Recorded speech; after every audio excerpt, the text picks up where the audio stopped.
Our next session is Clarifying Internal Expectations and Evaluation. And our speaker for this session is Dr. Jonathan Cramer. He is the Director of Interdisciplinary Science for SESYNC. Previously, Dr. Cramer served as the Director of the Maryland Sea Grant.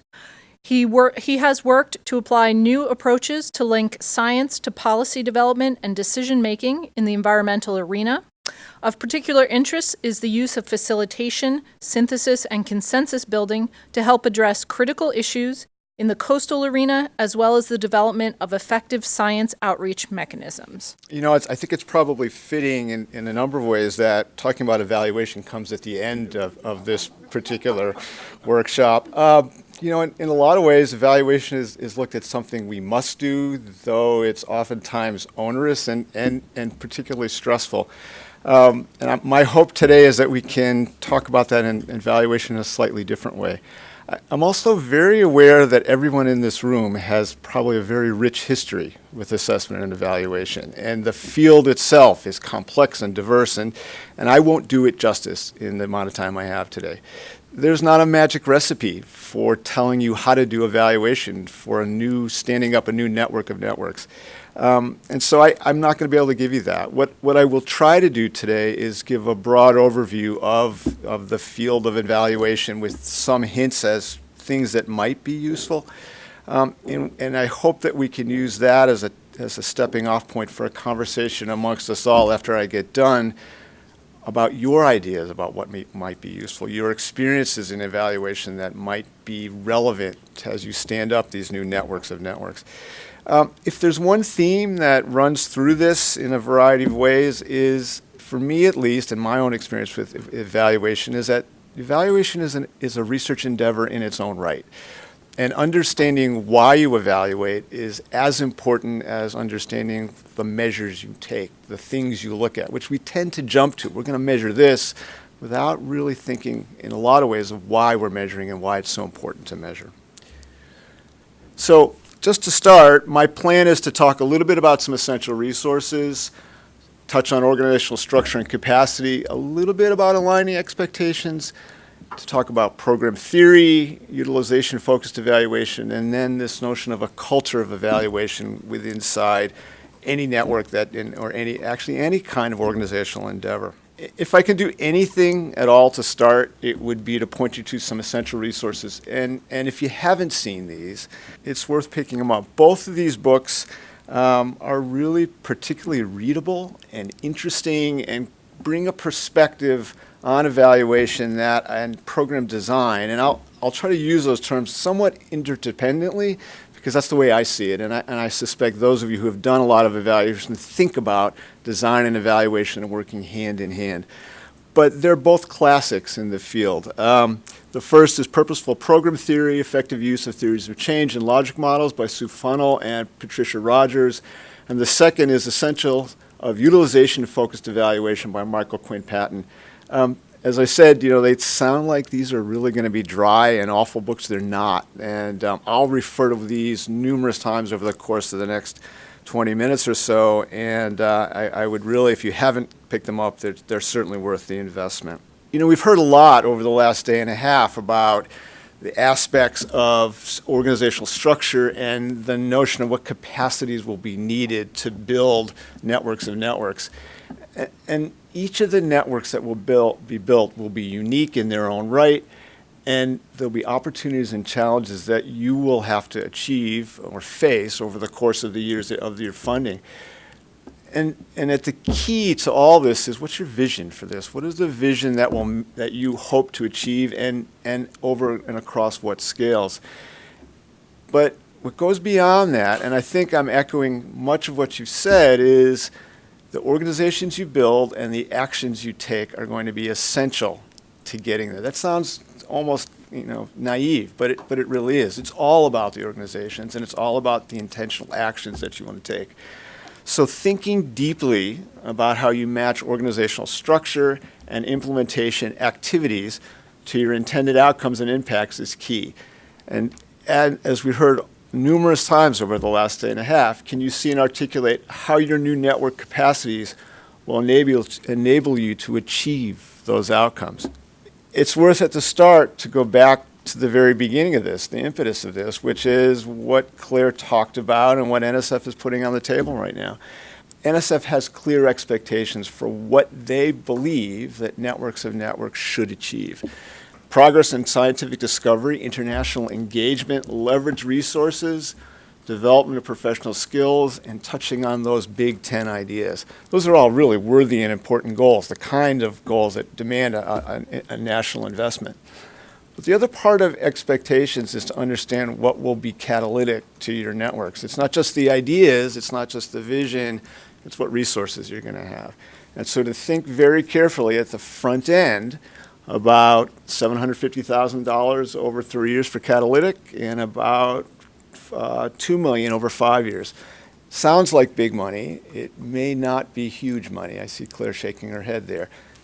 Your aspirations have to be calibrated to what is available to you.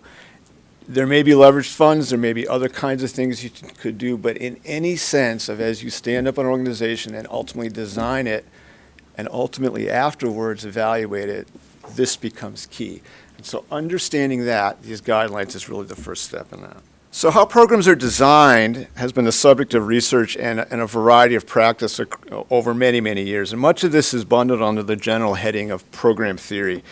The notion of a program theory has been around, and it has its own language now. It's a, you know, I wouldn't necessarily call it a discipline, but it's a way of thinking about evaluation.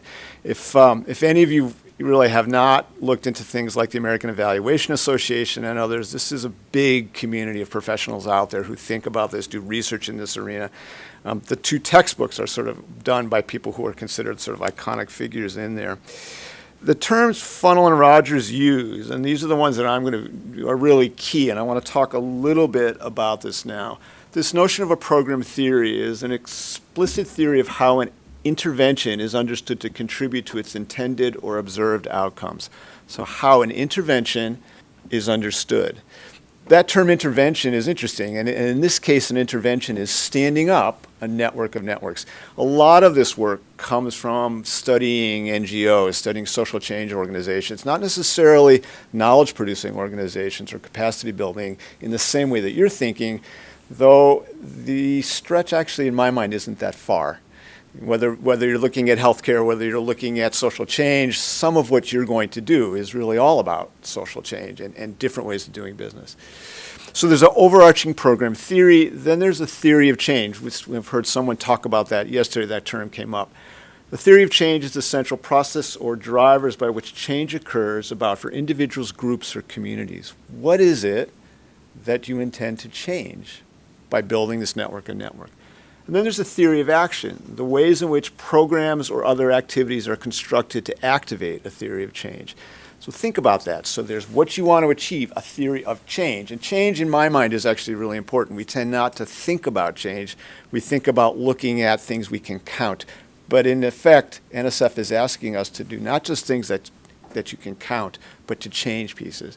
And a theory of action, why is it that your activities are logical and will lead to the changes you really care about, what you're trying to achieve? And then there's logic models, which are a representation of programs, intervention by specific key steps, programs, activities, etc., and the outcomes in a sequential manner. And usually these are shown in a diagram. Just to go a little bit deeper on components of a program theory, what is in a theory of change? These are the main components.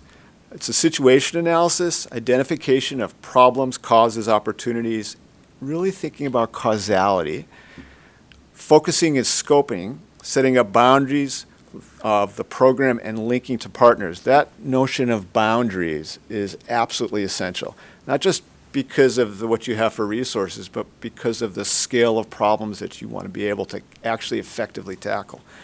And then somewhat of the centerpiece of a theory of change is an outcomes chain, linking the theory of change and the theory of action. So again, theory of action, desired attributes of intended outcomes, attention to unintended outcomes or consequences, program features and external factors that will affect those, understanding those pieces, and what the program does to address key programs, elements, and the external factors. So the notion is being very intentional in program design, really thinking carefully. And as setting this up will lead you not only to more effective programs, but better evaluations as you go forward. I want to touch just briefly about logic models. And my guess is you've all seen logic models in some sense. And I see people cringing a little bit about logic models. I have to admit, when I first started thinking about programs beyond a research laboratory, I hated logic models. I thought they're really confining, they're really restricting, they're overly simplistic. But the reality is they're the start of something. They're oftentimes not the end of something. And they're just a way to help you represent to a variety of stakeholders, internal and external, a piece of what you're thinking about and how you're thinking about it. So logic models are tools, no more, no less, and they can be remarkably useful if deployed in the right way.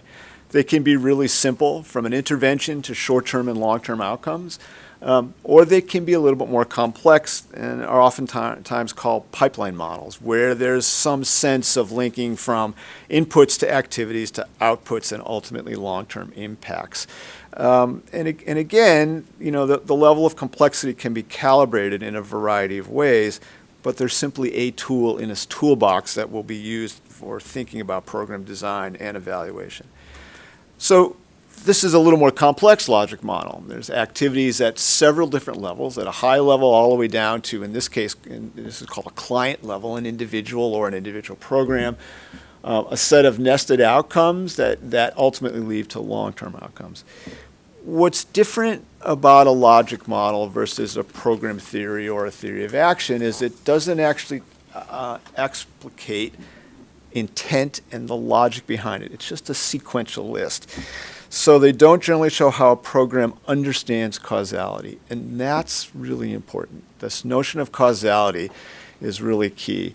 One of the things that I tend to like about program theory and even logic models, though I don't use them very much anymore, is they're very scientific in a lot of ways. This represents this, there's a notion of experimenting within this. You're setting up an experiment, you're thinking about how to move forward through a chain. Margaret talked earlier on about SESYNC as the center as experiment. There's a logic to how we set things up. There was a theories that we were testing, and we moved through a series of activities that we tested over and over again over the course of our time. And so to me, that's appealing in a scientific endeavor. It may not work specifically for what you want, but there is this notion of a deep research process that's embedded in these kind of things, a research culture that's embedded in thinking about this. I want to give a couple examples now, moving from logic models to theories of change. And I went on the web, and you can find lots and lots and lots of these. They're all over the place. And I picked a couple that I thought were interesting. And I don't want to go into a lot of detail, but I'll talk about these two just in general. The first is something called WOCAN, Women Organizing for Change in Agricultural and Natural Resource Management. This is a women-led international membership network of women and men professionals and women's associations. And it's focused on a variety of different agricultural and natural resource issues. And this is their theory of change. And so in a lot of ways, it's somewhat simple. The graphic is somewhat simple. It looks somewhat like a logic model. But what makes it really different is not that just as is embedded in just this activities, outputs, outcomes over a time frame. It's the language on the right side of that screen that I think makes it really powerful. The theory of change describes our understanding of progress in women's empowerment and gender equality requires changes at two levels. Individual women and women's groups at the community level that experience a change in their conditions and positions. Organizations that can have influence and support women's empowerment and gender equality through their policies, financial allocations, and plans, creating enabling environments. So the sequence from activities all the way through the top is embedded in a theory of what those activities will do and will achieve. So that to me, it's a marrying of a visual representation and text. Here's a second one. And this is from something called Ecosystem Services for Poverty Alleviation, ESPA. And I don't expect you to read this, and there's no intent. But what I want to do is to simply contrast this one with the one before. This is much more complicated, both visually and what's embedded in here. And so everything is in this diagram. And what you have is a temporal sequence going from the bottom to the top, shorter term to longer term. You have assumptions in some of these bubbles here. There's expectations of what each of these activities will achieve. And there's linkages and feedbacks across all of this. So there's two different ways of thinking about these. Are they simple theories of change and represented that way, or are they much more complex theories of change that are represented that way? This is actually really fun to look at. If you'll have the slides and the link will be there, but there's lots going on. ESPA's not around anymore. And I should give you a little more detail about that. ESPA was a UK organization that was around for about 9 years, and it was focused on connections among ecosystem services, their dynamics in management, and human use pathways for poverty alleviation. That sounds like a network to me. It developed innovative interdisciplinary research methodologies. It engaged and communicated effectively. It supported many projects worldwide. So again, don't focus on this, but the details, but the notion of this is quite different than the one you just looked at before. So the other thing I want to point out about ESPA's theory of change is that blue line near the top where the red arrow is.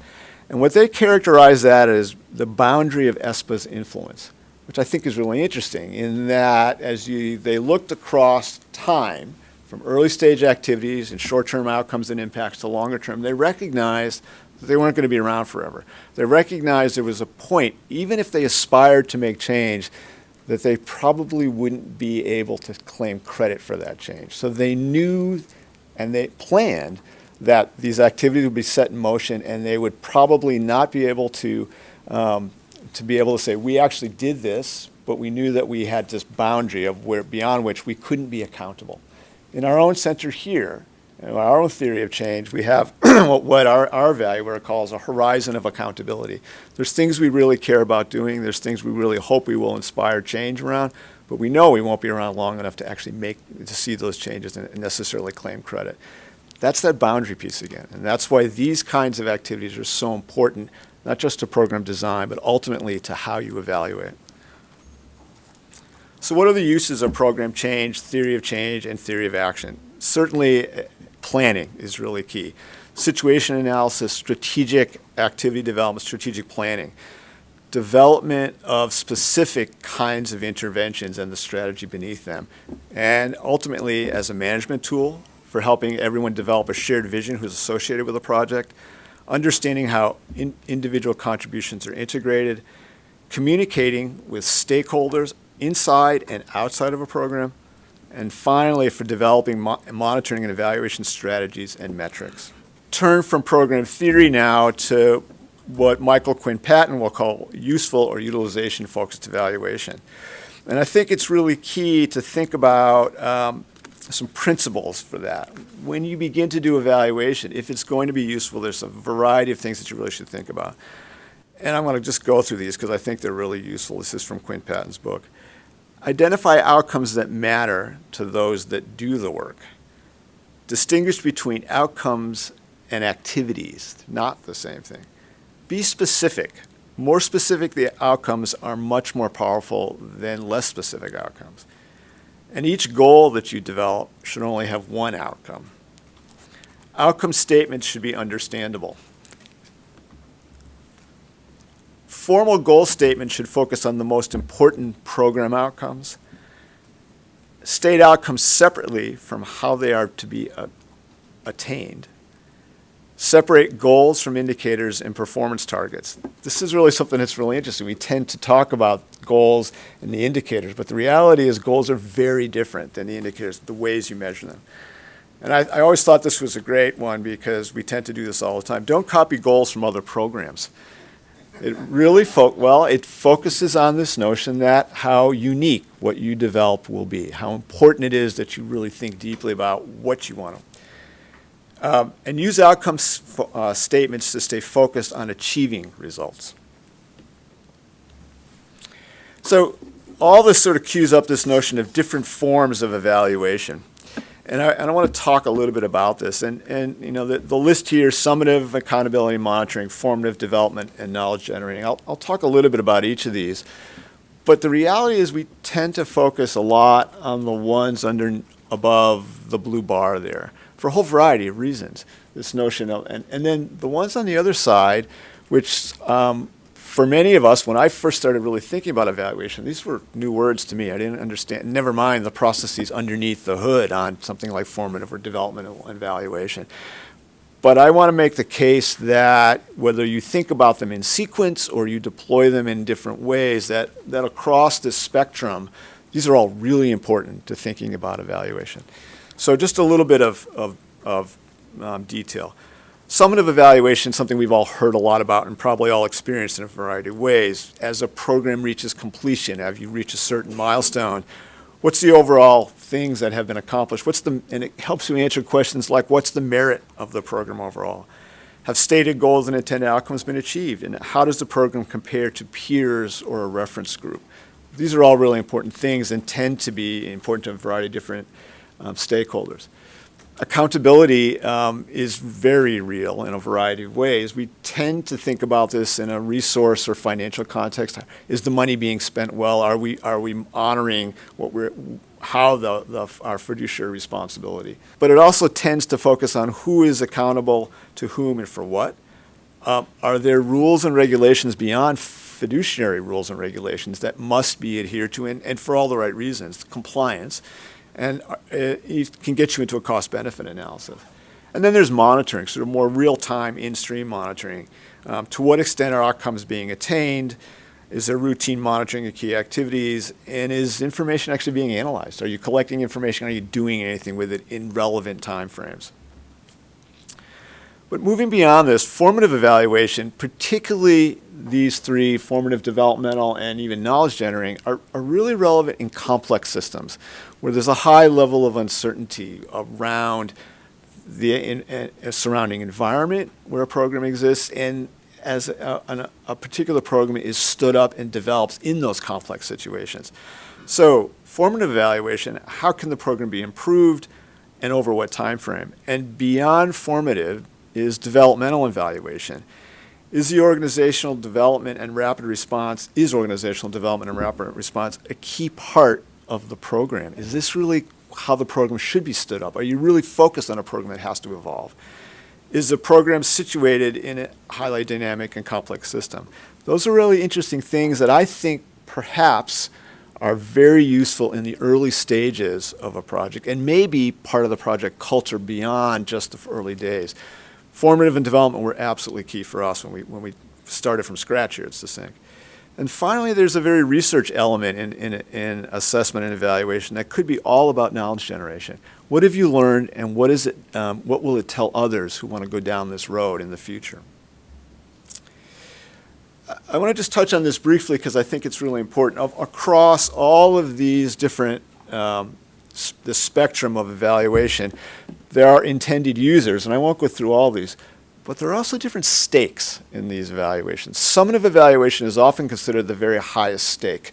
What have you produced, and will we fund you again, or can you showcase to those who administer you that you've really achieved what you're supposed to achieve? And it goes down the line. The one thing I somewhat disagree with is that developmental evaluation is low stakes. I actually don't believe that. Having lived through development evaluation and having used it as a tool, I think it could be quite high stakes because it really places a high emphasis on adaptation, adaptive management, and developing staff who can work within this context. As you begin to frame an evaluation, as you begin to think carefully about what evaluation can do, ultimately these are research questions, and there's some guidelines to think about how you might inform an evaluation. So another set from Quinn Patton's book, thinking about the questions you might frame. Can they be answered sufficiently to inform understanding and support action? They shouldn't be nebulous questions. They should be really clear questions. Can they be answered in a reasonable time frame and at a reasonable cost? Is there data that can be brought to bear on these questions? This sounds like basic research, but the reality is lots of evaluations you can't answer those questions. You want evaluations that can be focused on answering questions. Are the answers biased, or are the outcomes predetermined by the phrasing of the question? The primary intended users, do they want to know the answers to these questions? And is the answer actionable? Can you do something once you've learned something? Can you take a step beyond that? Can you make a change afterwards? So finally, to sort of just do a little bit of wrap up here, I want to go back to thinking about networks of networks. What might you measure? What might be important to you as you begin to stand up your programs? And so what are the kinds of things that a network should do? What are the things that are important to a network? And this is just from a reference that I pulled, and I thought that was actually quite interesting. Networks are a way to filter. They organize various types of information so it can be useful to a variety of stakeholders. So this filtering function is often hidden beneath the surface, but it's actually really important. So that's something your network's providing and filtering information, synthesizing it in a logical way. Networks amplify. They take an idea or concept and move it from a private or even highly complex state and transfer it to stakeholders, both internal or external, to publics of various kinds, communities. Knowledge transfer. Are they achieving that goal? Networks invest and provide a whole variety of different kinds of resources, both financial and human. Is that happening? Is it happening in a logical way? Clearly, networks convene, and that's somewhat easy thing to measure. They bring people together in a variety of real and virtual ways. But I think the interesting thing about convening isn't just do you convene, but do you convene with a purpose? And is that purpose linked to your mission and what you want to change? And can you assess that? Are these convenings useful, and are they adding to the overall mission and change?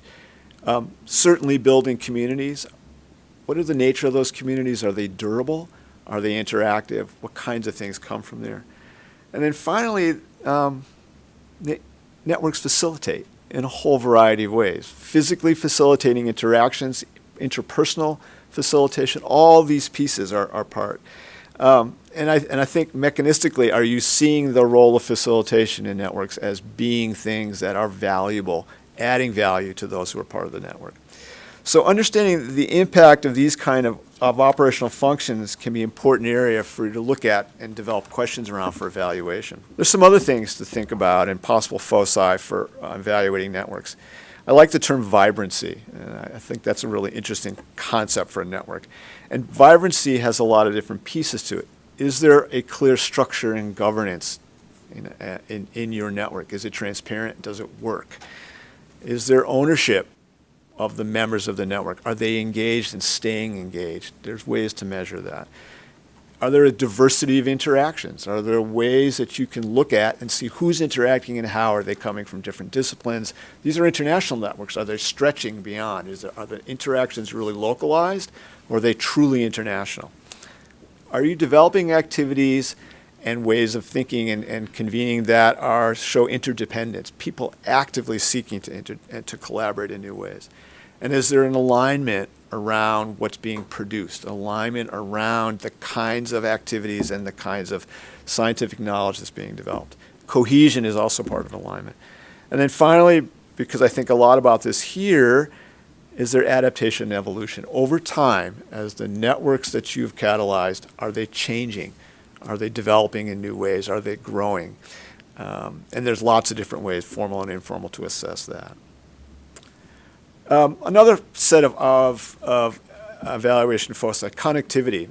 Are there good communication practices being developed? Are there effective activities? Is the quality of communication strong? Who is participating and for how long? Again, I like that word durable. Are there sustained and durable interactions? What's the level of collaboration? Is there willingness to work together?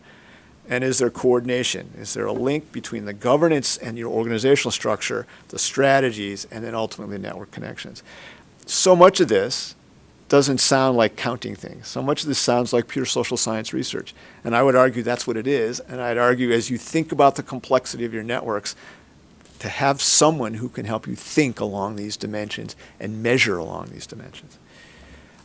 That's not to say that there are not things you are going to count as you think about your the products of your networks. We heard Selena had the story about the utter fear of not having lots of publications in the first year. I would tell you we've lived that here. It's daunting, and it maybe have been daunting for you. There was a big investment in this center. We didn't see papers for almost 2.5 years. It was really scary. But those are things you can count. There's the currency of scholarship.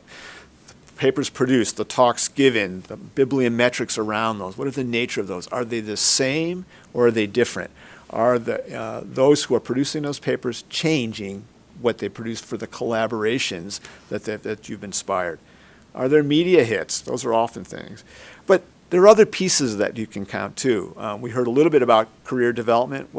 Is there capacity building for early career scholars and certainly for more senior researchers alone? Ultimately, those are the kinds of things you can measure. But underneath all that, and I'm sure this won't be a surprise given what I've been talking about, is there value added by having this network? Have this network or your networks of networks shown influence in the focus area of the networks? Are you beginning to see a shift within the scientific domain that you're attacking? And then finally, is there systemic change? Going all the way back to this notion of theory of change. What did you want to change? Are you beginning to see change occurring? 5 years seems like a long time, and I worry a little bit that it's not. And 3 years to catalyze something, our own experience is it takes time. Linking to a theory of change is really quite critical. So I'm just going to end where I started and say that I'm hoping we can have a conversation. But I want to ask you to think about this. It's true that for all of us, I suspect, evaluation can be incredibly stressful. It can be the onerous task that somebody has to do. In the end of the day, though, it's also something that if it's done well, if it's done in a research context, it can really shift an organization's thinking and a culture in an organization to be intentional, to be self-assessing, to really care in a different way about how you do business. And I think that's somewhat inspiring. It can be data-driven in a whole variety of ways, but in the end, it's knowledge-driven, and it can help you produce learning organizations, which I think we all aspire to. Thanks very much. I fooled around a lot with total quality management, and there was some really good books on that, and that sort of goes along with program theory and designing organizations and how to make them function. And I always had the impression that the books that were written by the experts were really good, but that what they were espousing was really their intuitive understanding of how the world works. And so they were really good managers, but they were really good managers almost by nature. And so they would share all of this in the books, and it was all helpful stuff. And I just wonder, do you get that same sense with theory and with program theory and all that? There are people that do that just sort of the way they are. And is it teachable? Yeah. So my experience, I would tell you, I've never interacted with so I'll talk about just the two different references I gave, and those are the experts that I tend to think about. I don't know Fennell and Rogers at all. I actually went to a workshop with Quinn Patton around development evaluation as part of a meeting that was here in D.C. And my sense is he was a researcher, and he thought more, and I don't know if he's managed. I don't know his biography that well, but my sense is he's thought very deeply as this is a research problem. And he studied a variety of different organizational settings. So for me, that made his work more powerful, that he's charismatic, he's really strong. I bet he would be a good manager, but he thinks organizationally and has looked at lots and lots of organizations. So that's one piece of the question. Can it be taught? I think two things. If you have someone who's really invested inside an organization, and I would argue you have to create space and resources for this, that's really important. And they can be a change agent inside an organization. It might have been you over the years, and so that's one. But the other part of the puzzle is it's oftentimes very valuable, if not essential, to have an external evaluator. And that's the balancing. They are professionals, there's training, they get degrees. Sometimes they're social scientists to start. And so it's always that balancing. And again, this comes down to a resource issue. Bringing in an external person is expensive. they have, for us, it's been very, very important, particularly around things like theory of change, to have someone who's not facilitating that conversation internally. That's a key piece to think about in the early stages of as you stand up new kinds of programs and organizations. We have that discussion all the time, and we've done it the previous way. Seems to work great, but you never want to feel like you're tainting the evaluator by them being part of the staff and they want to satisfy you and all of that. I don't think we've had that, but, I'm just curious. I wouldn't argue for that. I'd argue for an advocate for evaluation and someone who is. That sounds funny, doesn't it?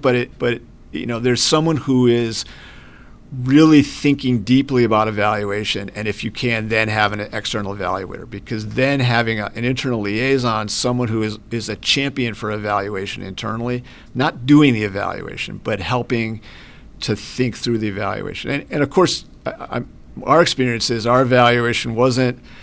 Our evaluations, and we've had 2 external evaluators, there was a lot of interaction about what do we need to evaluate, why are we evaluating it, let's develop the questions jointly. So it didn't become someone parachuting in and saying, I'm not, it wasn't an external evaluation, it was an external evaluator. They're 2 different things entirely. And I think discriminating those is really important.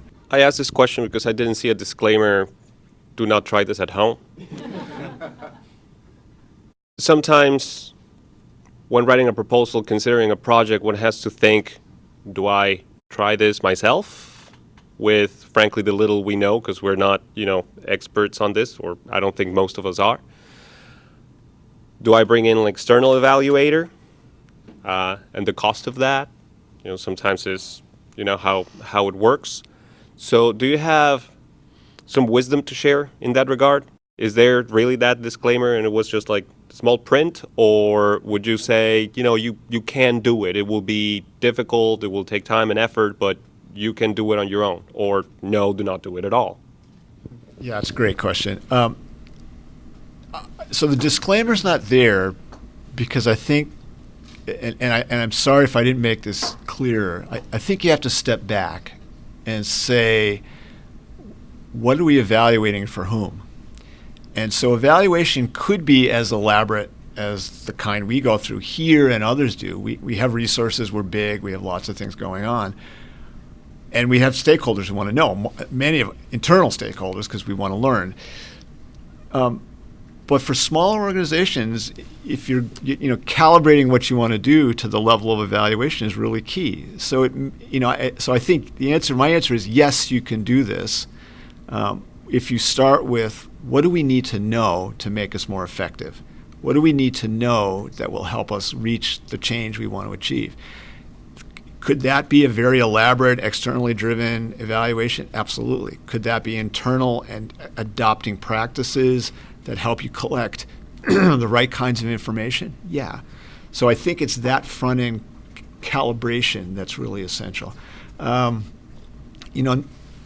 all of these are really complex evaluations. Some of these questions can be answered in a variety of ways. It doesn't mean it won't take time, but some of those are not, massively data intensive. Some of these involve your staff. Some of these involve things like surveys. So it's all about calibration. I wouldn't be put off by the thickness of the books. I wouldn't be put off by all the verbiage on those slides. I'd say, what do we need to know and for whom? And then how do we calibrate given the resources we have? I guess I've learned to embrace evaluation. I like it.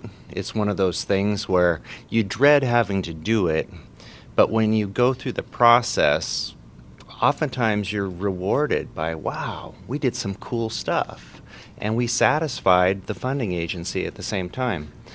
And, I think that really good grantsmanship requires that we're dealing with all of these things that you brought up. Why is it that you want to do something? You lay this out. What are your approaches? What are your anticipated outcomes? And if you don't get those outcomes, how do you adapt? It's all built into there.